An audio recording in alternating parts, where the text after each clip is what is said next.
How do you feel about change? I know, that's a tough question, isn't it? It can be really difficult to do something new, to look at something in a new way, to think about something in a new way, or even recognize when something is new and different because we're not seeing it from a different perspective.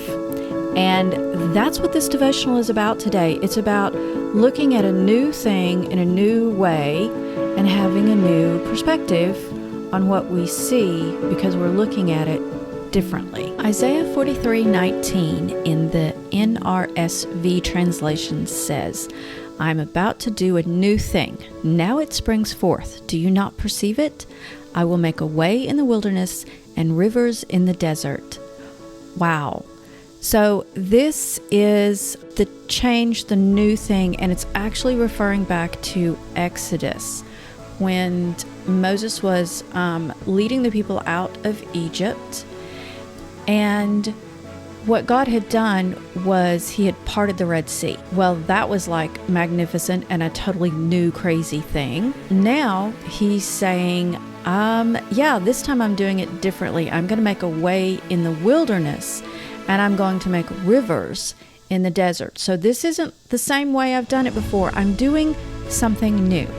And what he's talking about, what God is talking about in this passage and what Exodus talks about is the coming of Christ. And this would be, Christ would be the way home, the way to God, which is obviously fabulous and magnificent. And what's so amazing about this to me is in Exodus, Moses was the one that was leading the people out of Egypt. In the New Testament, Christ is the one leading his people home, making the way to heaven. The question God asks in Isaiah 43:19, can't talk again, is, do you not see it?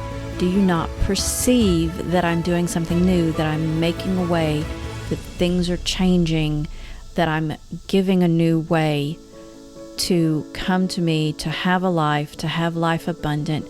Well, this is not a trick question, but it's a very alluding question to what I think was the future, was Christ.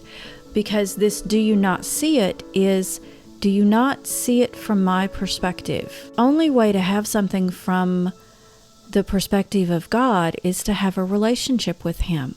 And to have a relationship with Him is to have a relationship with Christ. This makes a huge difference because if you don't know someone, you can't see something from their perspective.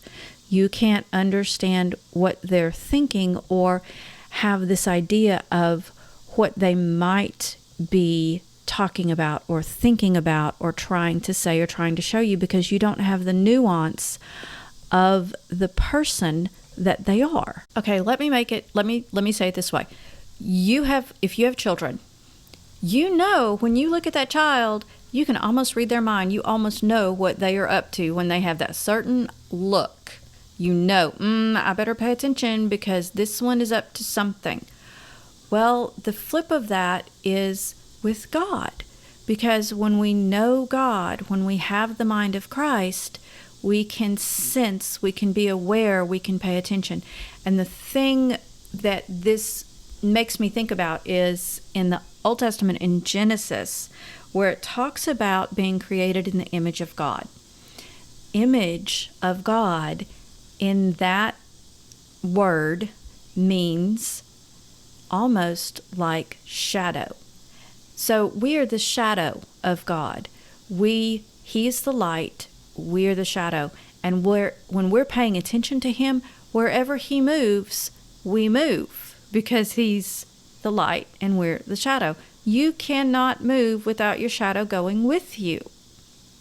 Same way with God. If we are that close, if we have that much relationship with Him, what we're looking at is Him. What we're looking at is His light, and we are the shadow. So everywhere He moves, we move almost automatically because we pay attention to Him, we listen to Him, we stay in sync with Him. To be that close to God To be, quote unquote, his shadow means we're watching to see where he moves. We're watching to see what he does. We're paying attention.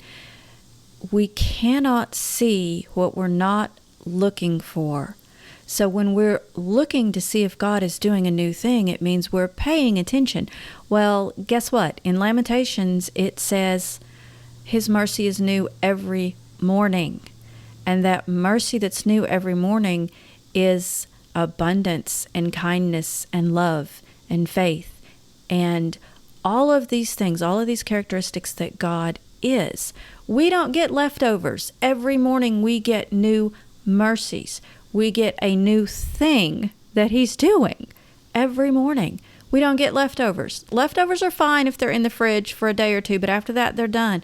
We don't even get a day after. It's like manna. It was new every morning, every day. We get a new portion every day. And when we're paying attention and we're watching and we're being his shadow, we know we can be confident that wherever he's moving, we'll be moving also, whether we recognize it or not, because he's promised us he's going to be with us and he's going to give us life abundant. To be in God's shadow means to be in relationship with him. And that relationship allows us to see the new thing that he's doing every morning, the new thing that he's showing us every day, his mercy and his faithfulness every morning. These are the new things. These are how we wake up every morning going, okay, Lord, what are we doing today? What kind of adventure are we having? Where are you moving? Keep me in your shadow so I can move right there with you and help me see you constantly.